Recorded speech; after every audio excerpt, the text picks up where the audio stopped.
much. Thank you. And Waipapa, Papanui-Innes Community Board, Emma Norrish and Simon Britton. Welcome. Kia ora koutou, thanks for having us along today.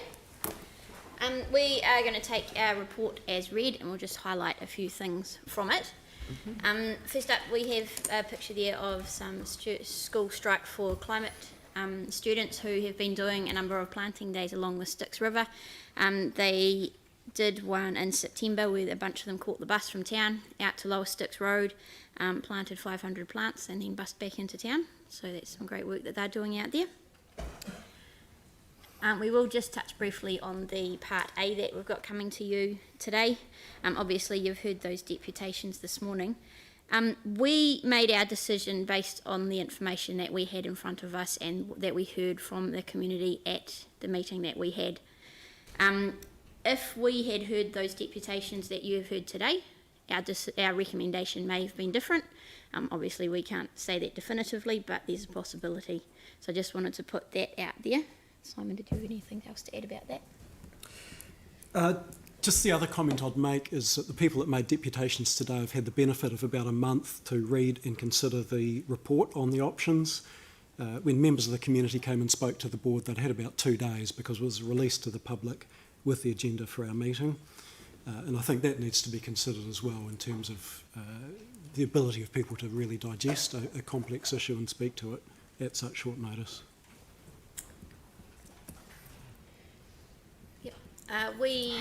In October, we as a board had a site visit to the new St Albans Community Centre, which is nearing completion.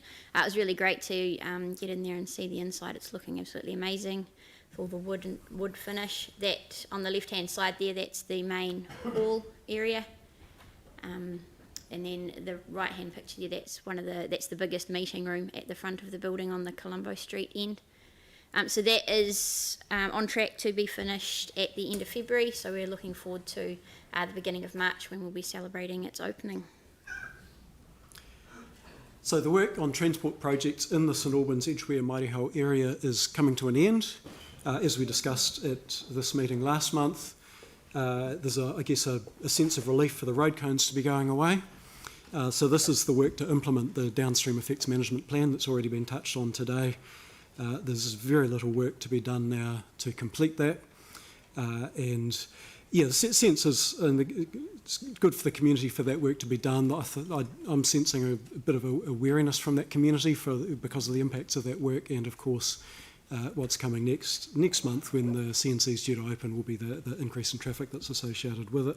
However, the roading work that was needed to be put in place is now ready, so that has worked out well in terms of the timing of the order of those events. This here is a picture of the back wall of the Maraho Volunteer Library. We used some funds from our discretionary response fund to get this mural done, and the locals are really impressed with it and it looks really great, so it's good to see that. A living wall has been installed on the side of the Graham Condon Recreation and Sports Centre in Papanui. It's on Sisson Drive, just by the main entrance. So that gives an organic alternative to a typical treatment of an exterior wall, functional wall of a building, and it's looking really nice as you move through that area. And then finally, we every term have a meeting with the principals from the schools from our area. We had it a couple of weeks ago, and we always have a guest speaker along to speak about something that's relevant to the schools and the principals. This time we had Jono and Jade from Te Uraho, which is a community group in Papanui with a focus on youth and community development, and they also run the school attendance service for the wider Canterbury area, so it was great to have them along talking about the programs that they offer and the assistance that they can give schools. And that picture up the top there is their nearly completed development on their site on Windermere Road. It's looking absolutely fantastic, and it's a great asset for the community. And that's us. Excellent. Pauline. I got a question on the green wall, which I didn't know about till I saw it in the report. So where did that come from? Is that just a council initiative, putting it on our facility? I believe that came just through staff. It didn't come to us. Yeah, no, Yeah, no. it's just- And so obviously it'll look a lot better when it's got, when the plants have grown. That's an early photo. Yeah, it looks Yeah. more established today. I mean, than that it is did what then. I thought we were going to get far more of in the central city. Green walls and green gardens and We're a leading board, Pauline. Yes, we are. I was going to say that. We are. It's great to see.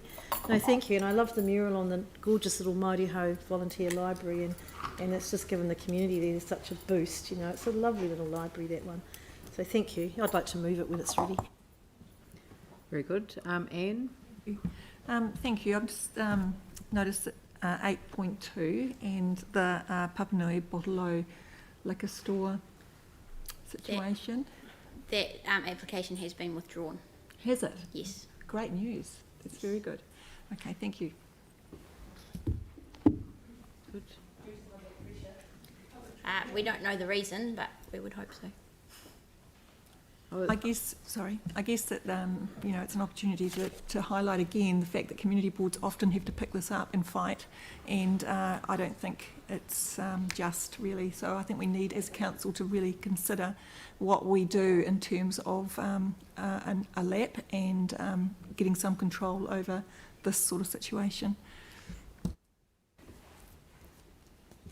Just my question is just in relation to your opening comments on Cranford Street, and I know we're going to deal with it later on, but I didn't really appreciate, because what I was surprised at were the significant deputations. You know, I mean significance as in, you know, the Mayor of Waimakariri and NZTA and ECAN, who weren't aware, and I just wonder whether that just being on the community board agenda with, as you said, 2 days notice to your own community wasn't reflected in what we heard this morning as well. And I mean, would you favour us actually deferring the decision today, or and then working very hard on getting a resolution so that it could be timed in conjunction? If you know, if the resolution was to go for a PT lane,